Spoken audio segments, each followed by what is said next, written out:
one that's shown is actually Justin Hammer's character, and something goes terribly wrong, and it's very embarrassing for him. And so people are going to be. We might want to get some people leaving and like to tell news outlets and things like that, or what the hell is going on. So we want to create chaos when it starts to happen. Maybe people are starting to get up, carrying out the blow-up dolls in the back. Favreau just really wanted somebody who could keep up with the verbal repartee that Downey has, and I'm just barely able to do that. I mean, Downey's very quick. We went at it a little bit in the Senate room. I love Iron Man, and I love Pete. Those are two things I'm a big fan of. Having Rockwell there was just great because he's so game, and he's not really intimidated by anything or anybody. Deal break, exactly. Touche. I'm on your side, pal. There's something that can be a little off-putting about it because he's just incredibly confident. And I thought, well, then if there's someone who's going to try to sway public opinion away from Tony, that I'll just say Sam Rockwell is the guy. Go ahead, do the thing. But I'm on your side, man. I'm working for you. I'd worked with Favreau before, and he improvises a lot. John is very into making everything as real as possible. So we still do our improv thing, and we change it up just because that's how Robert and I like to work, and that's how we like to keep things fresh and super naturalistic. With Paltrow and I, when we get on camera together, we have something that people like to watch, and it's great. I like to encourage a lot of improvisation on the set. You know, when you're working with Robert, Robert's very quick, unpredictable. I knew from Gary's work and from knowing him for so long that he was so quick and could hang in there, and I knew something explosive would happen. You know, let's not use that kind of language, if you don't mind, in front of the American people, Mr. Stark. I want to say you to you.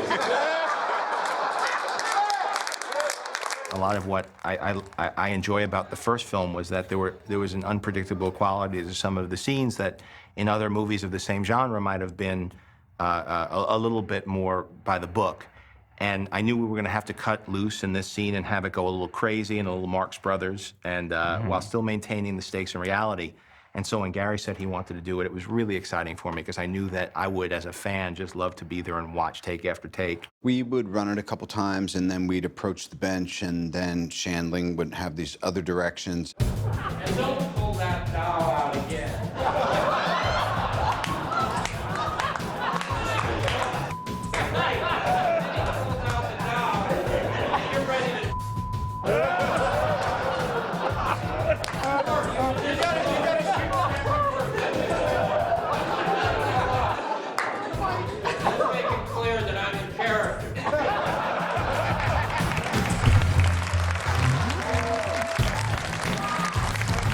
Day two, we're wrapping up day two. We just finished the Senate hearing, which was our first scene. We shot it over 2 days. We had Robert Downey Jr. And you and him together were fantastic, a very similar sense of humor. And it was a great way to start the movie. And I went home, I was so relieved after the first take, even of The Master, seeing all those characters working together with Gwyneth there and with Don and Sam and so many people who came back and so many people's first days. And I felt like we discovered the tone of this next film. So thanks so much for being a part I will of say, this. disregarding me, quite frankly, you have quite a knack for casting. It is a fantastic cast, an unpredictable cast, and it's what makes you special, because you're able to have this vision of putting these more unusual elements together that I imagine you had to fight for. And anyway, I'm very grateful to have been in the movie. Well, thanks for classing up our classing up our show. Thank you, buddy. We're out at Edwards Air Force Base, and one of my favorite scenes in the film. This was one of the scenes we wanted to do, and then we carded these weapons, and I switched up the weapons, and you know, Justin wrote out descriptions for each of them, I think, the night before. It was an unfair trick on Sam because he basically just, there's no way that he could just pound those lines into his head in the short amount of time that we had to give him to him. If you've just written something, the only way to get it done is have someone send it down a wire to you. I got new dialogue thrown at me, quite a bit of it, and stuff that was very technical. I was talking about guns, and so I had to use a device that's an earwig and it's put in your ear and your prompted lines as you're doing the take. At first I had the guns guy prompting me the technical stuff, and I realized that I needed like an actor. So it was more about timing. Flashbangs. Because Thoreau is the writer, Justin Thoreau is also an actor and a really talented one. And also, we have a rapport. I've known him for years. It was kind of fun because they really got playful. So as I was giving direction, he was reacting to Rhodey, who wasn't saying much. It was really him interacting with Justin, and then me feeding Justin things, and Justin feeding him things, and him coming up with stuff, and then Rockwell accentuating that. This is the torso taker, powder maker, 223 caliber. My boy's in uniform called Uncle Gazpacho and Puff the Magic Dragon. It's an FNF. I'm gonna take you ballroom dancing. Put your tap shoes on. Go through it. Don't wait on it. All right. This is an FN 2000. Bullpup design, 22.3 caliber, M16 caliber. Thoreau is a real student of the game. So by the time you're talking about Iron Man, he's basically looking at the history of tech in the collective unconscious. He's just that kind of guy. You can't just all of a sudden have, you know, a gun and this and the missiles and the, you know, you have to really pay attention and give that its due. I had a list of the weapons, and I was off camera, and I had a microphone, and I was feeding him what the weapons were as he was picking them up. We got into a rhythm. Once we got into the rhythm, it was great, but man, it took a while. Because there was so much technical information, and they were real guns, so you had to kind of get it right. You didn't want to seem like an idiot. And so we just kept shooting different sizes and featuring the guns and laying them on the table. I like the Puff the Magic, I'll tell him. Puff the Magic Dragon. It was just such a fun way to set up what this War Machine suit would be. The three of us in combination cooked up a pretty fun scene, you know? It was like the three heads were able to put our heads together, literally, before each take. Came out to be this perfect storm of writing, acting, props, shooting, everything, directing, you know, so it just crystallized. You want some tanks? I got tanks.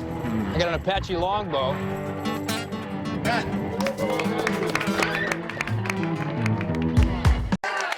It's day 30. We're here in Van Nuys Airport, but it's playing as France. This is Justin Hammer's corporate jet. See, it's this hammer on the side. It's G5. Sure. And this is when you're whining and dining Mickey Rourke after being... Dining Mickey Rourke, the whole thing. It's crazy. It was Sam's choice that you're eating something sweet in every scene. I noticed you had a sundae going here. Yeah, I guess Sunday, a little lollipop. Are you looking at the camera or at him when you're talking? I'm looking at the camera. Okay. I'm always looking at the camera. We're more in the same. I'll do my Chris Walken voice. Okay. Hammer as Chris Walken. Okay. So, here we are. Iron Man. It's a humdinger. I like Jon Favreau. Like to swing all the time. Justin's got the white shorts on, he's got the black floor. He's got the dark suit, you got the light suit. I get the light suit. You're the Yang with his yin. The salt and the pepper. How many times we worked together now? We did Made together. May, that's right. G-Force. G-Force. We're guinea pigs in G-Force together. And that's when we first started, we were thinking of you, and that's when I saw you. We started talking about this at the voiceover session for G-Force. That's right, you did. Making movies, very exciting. Lots of hurry up and waits. I like birds, sure, all the time. I like cockatoo. A lot of words today. A lot of words every day. We get guns, we got Senate rooms. You had a little time to prep this scene, though. That was good. We didn't change it on you too much. Yeah, a little time, a little memorization.